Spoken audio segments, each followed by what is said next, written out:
Assalamualaikum warahmatullahi wabarakatuh. Sebelumnya mohon izin kepada Ibu dan juga teman-teman semua.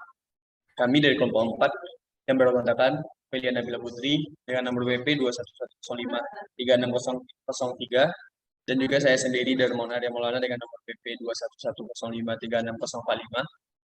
Pada kesempatan kali ini, kami satu kelompok 4 berkesempatan untuk mempresentasikan tentang studi kasus yang bertopik apakah BYOD atau Bring Your Own Device baik untuk bisnis. Baik, kita lanjut. Untuk ringkasan mengenai materi ini akan dijelaskan oleh teman saya, Felia Nabila. Pada Felia, dipersilakan. Baik, terima kasih moderator.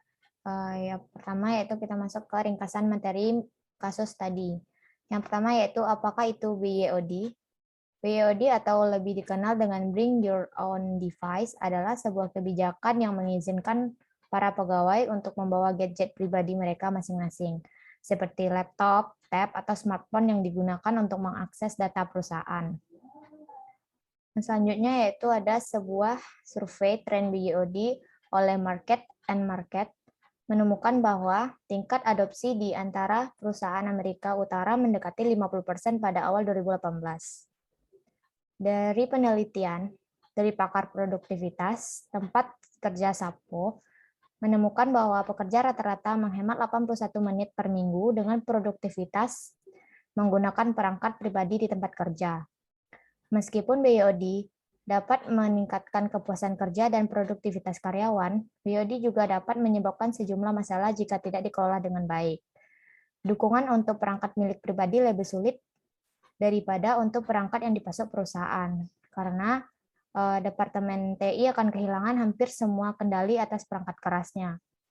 Mereka tidak dapat mengontrol aplikasi atau program apa yang diinstal, bagaimana perangkat diamankan, atau file yang akan diunduh. Next.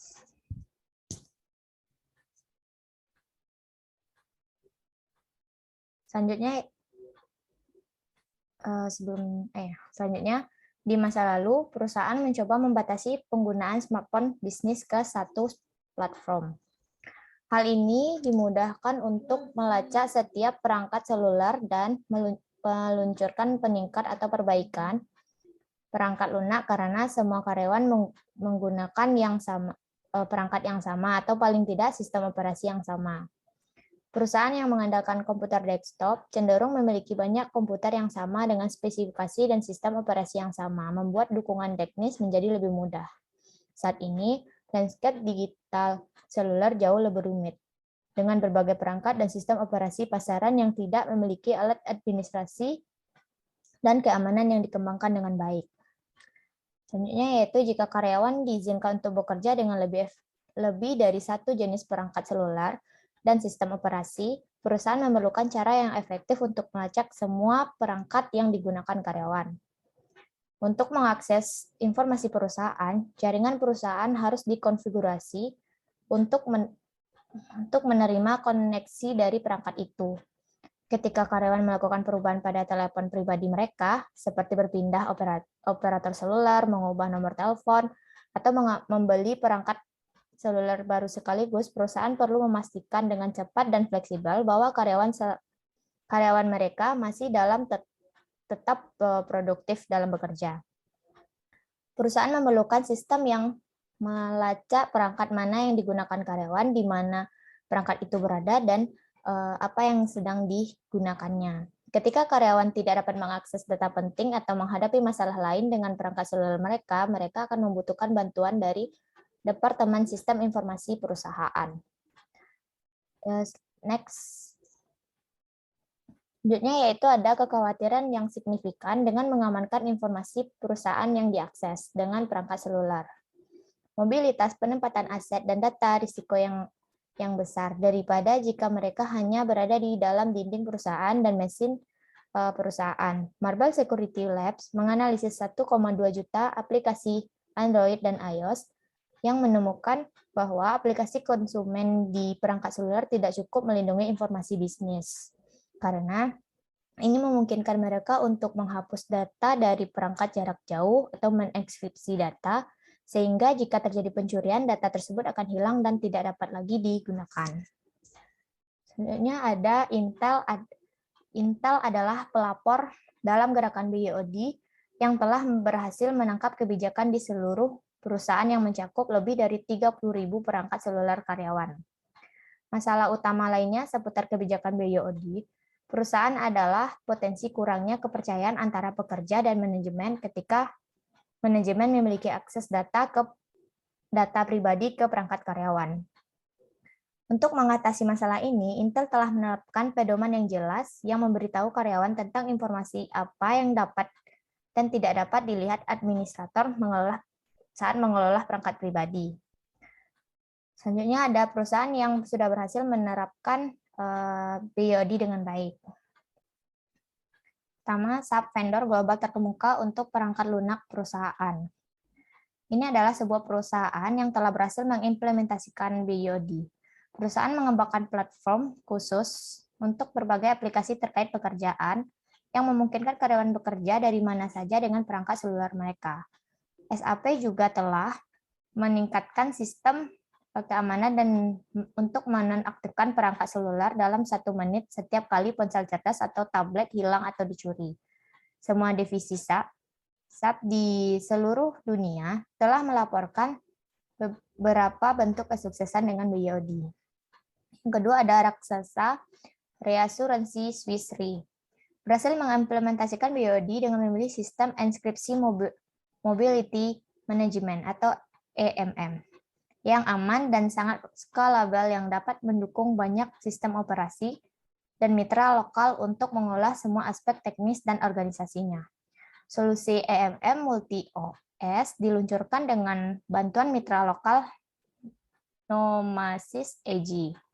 Demikian juga Android adalah kemungkinan di masa depan jika memenuhi persyaratan keamanan perusahaan, staf yang ingin menggunakan perangkat Android memungkinkan diizinkan untuk melakukan sebagai bagian dari strategi BYOD. Sebenarnya yaitu Blackstone, sebuah firma investasi yang penasihat global telah menerapkan kebijakan BYOD, tetapi membatasi jenis perangkat yang dapat digunakan karyawan.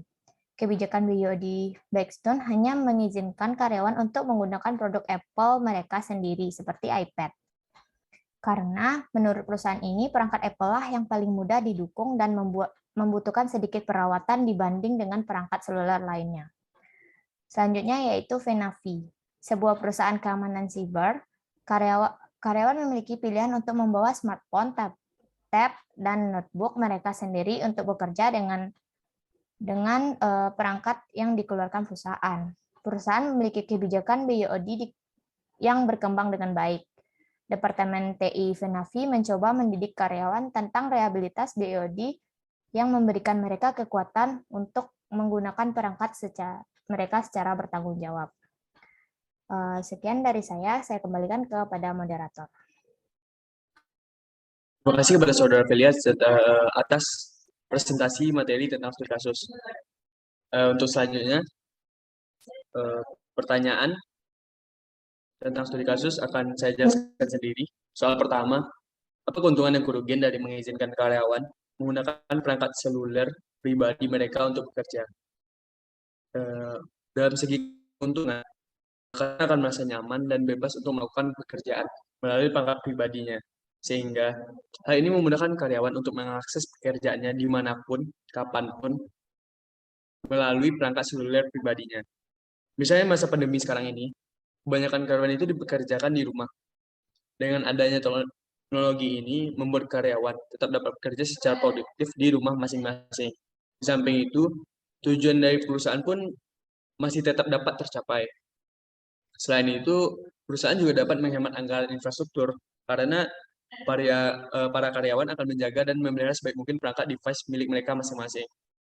Dari sisi kerugiannya, karyawan tentunya harus mengeluarkan uang sakunya sendiri untuk membeli perangkat yang dibutuhkan oleh perusahaan mereka. Selain itu juga, terkadang karyawan banyak yang bukannya menyelesaikan pekerjaan, tetapi lebih memilih untuk membuka situs lain atau melakukan hal yang lain menggunakan device itu sendiri. Lalu, sedangkan karyawan harus menyelesaikan pekerjaannya dengan baik dan disiplin. Selain itu, data perusahaan yang bersifat pribadi dan rahasia akan bocor ke publik karena smartphone pribadi tidak selamanya bisa dipegang sendiri dan bisa jadi saat pesaing atau orang lain meminjamnya. Tentunya ini merupakan risiko dan tanggung jawab untuk perusahaan itu agar memberi peringatan kepada karyawan sebelum memulai pekerjaan. Lalu untuk pertanyaan kedua, faktor manajemen, organisasi, dan teknologi apa yang harus diperhatikan saat memutuskan apakah akan mengizinkan karyawan menggunakan perangkat seluler pribadi mereka untuk bekerja. Kalau dalam segi faktor manajemen, perusahaan harus memperhatikan juga apa saja keuntungan yang didapat jika karyawan menggunakan perangkat pribadi miliknya.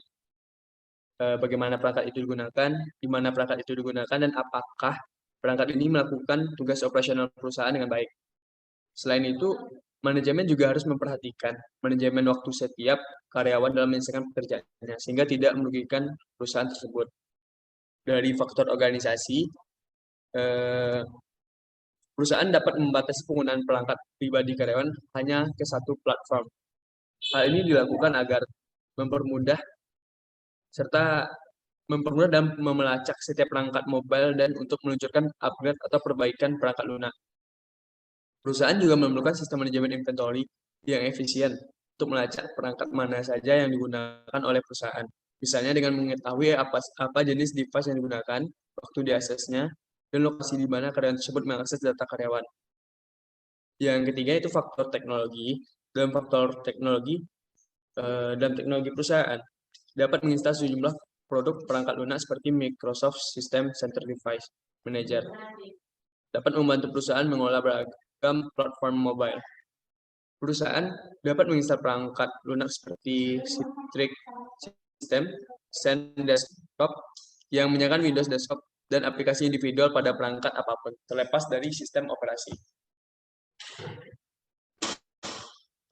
Yang ketiga, evaluasi bagaimana perusahaan yang dijelaskan dalam studi kasus ini menghadapi tantangan BOD.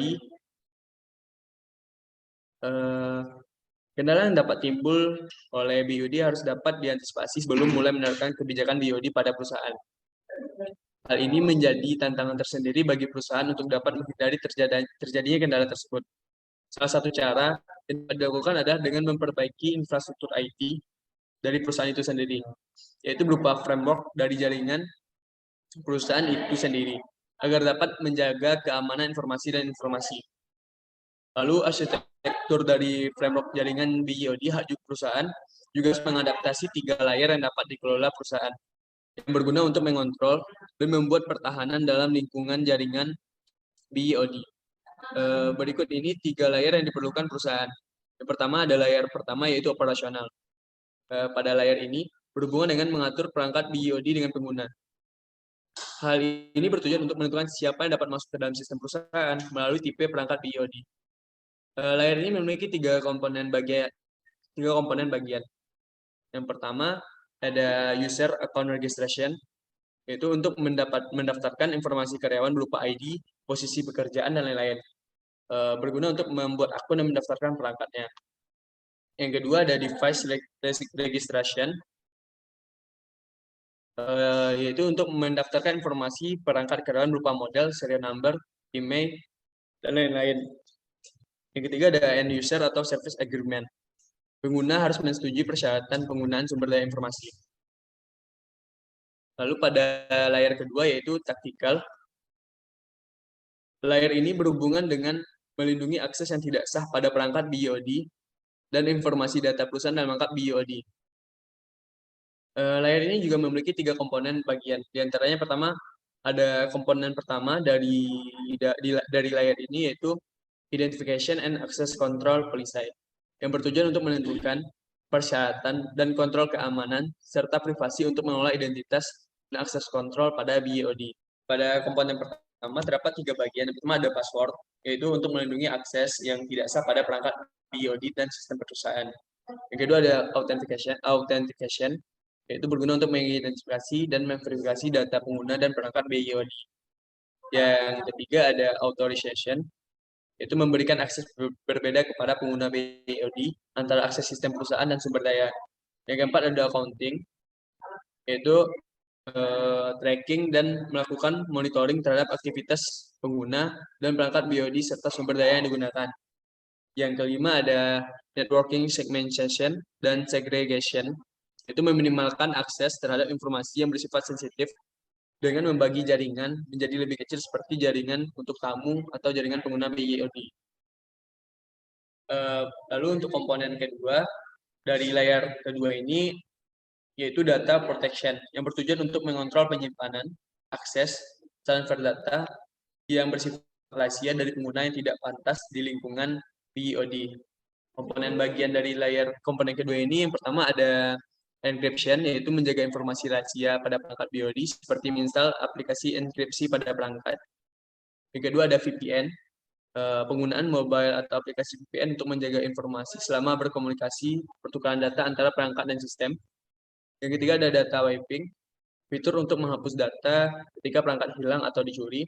Yang keempat ada data backup, untuk ketersediaan informasi kembali ketika terjadi kehilangan data. Yang kelima ada device lockdown, untuk mengendalikan perangkat dalam keadaan terkunci atau mati ketika hilang ataupun dicuri. Komponen ketiga dari layar kedua yaitu ada application control policy, yang bertujuan untuk mencegah perangkat pengguna BYOD akan penggunaan aplikasi berbahaya. Pengendalian aplikasi ini juga bertujuan untuk memisahkan antara aplikasi pribadi maupun dengan aplikasi dari perusahaan. Komponen bagiannya itu yang pertama ada trusted and verified, yaitu untuk mencegah instalasi dan penggunaan aplikasi tidak terpercaya pada perangkat BYOD. Yang kedua ada lisensi, yaitu untuk mencegah instalasi dan pengguna aplikasi malware pada perangkat BYOD. Yang ketiga ada blacklisting atau whitelisting application, yaitu mengidentifikasi aplikasi berbahaya dan tidak bersertifikat. Yang keempat ada containerization, yaitu untuk melindungi dan memisahkan data pribadi dan perusahaan. Yang kelima ada virtualization, yaitu mencegah manipulasi data perusahaan. Lalu yang ketiga yaitu layar ketiga yaitu strategik. Pada layar ini berhubungan dengan manajemen risiko. Ada 3 komponen utama dari layar ini. Untuk layar pertama yaitu untuk komponen pertama yaitu risk control policy, yang bertujuan untuk melindungi informasi pengguna dan perangkat dalam BYOD dari risiko, ancaman, serta kerentanan. Komponen bagiannya yang pertama ada malware protection, yang berguna untuk menjaga perangkat dan sumber daya perusahaan dari serangan malware seperti dengan menginstal antivirus. Yang keduanya ada firewall program, berguna untuk memblokir koneksi berbahaya pada perangkat dan aplikasi. Yang ketiga ada intrusion detection prevention, yang berguna untuk mendeteksi atau mencegah akses tidak sah. Yang keempat ada auditing, untuk menentukan efektivitas pengendalian melindungi perangkat BYOD. Yang kelima ada training program, untuk mendidik pengguna dalam menghindari ancaman pada perangkat. Selanjutnya komponen kedua dari layar ketiga yaitu compliance policy, yang bertujuan untuk menghindari keterlibatan dalam melanggar hukum. Komponen bagiannya pertama ada security atau privacy principle and laws, di mana bertujuan untuk memenuhi standar keamanan informasi dan privasi, serta mematuhi prinsip dan hukum negara terkait perlindungan informasi. Yang kedua ada employee privacy consideration, yang berguna untuk menjaga privasi data pribadi pengguna BYOD. Lalu komponen ketiga dari layar ketiga ini yaitu maintenance policy, yang bertujuan untuk memastikan strategi yang tepat dalam mengelola BYOD, segala risiko dan ancaman yang dapat dikelola dengan efektif. Komponen bagiannya yang pertama ada internal dan external system atau device update, yaitu untuk meningkatkan infrastruktur perusahaan dan perangkat BYOD. Yang kedua ada policy review dan update, untuk menjadikan kebijakan up to date. Lalu ketiga layar yang terdapat pada arsitektur BYOD di atas dapat mencegah berbagai permasalahan pada BYOD. Saat ini juga sudah ada beberapa program dari beberapa vendor yang memiliki infrastruktur keamanan yang hampir sama untuk mencegah hal tersebut. Arsitektur BOD di atas dapat diterapkan dalam memulai membangun kebijakan BOD pada perusahaan. Lalu pada pertanyaan keempat,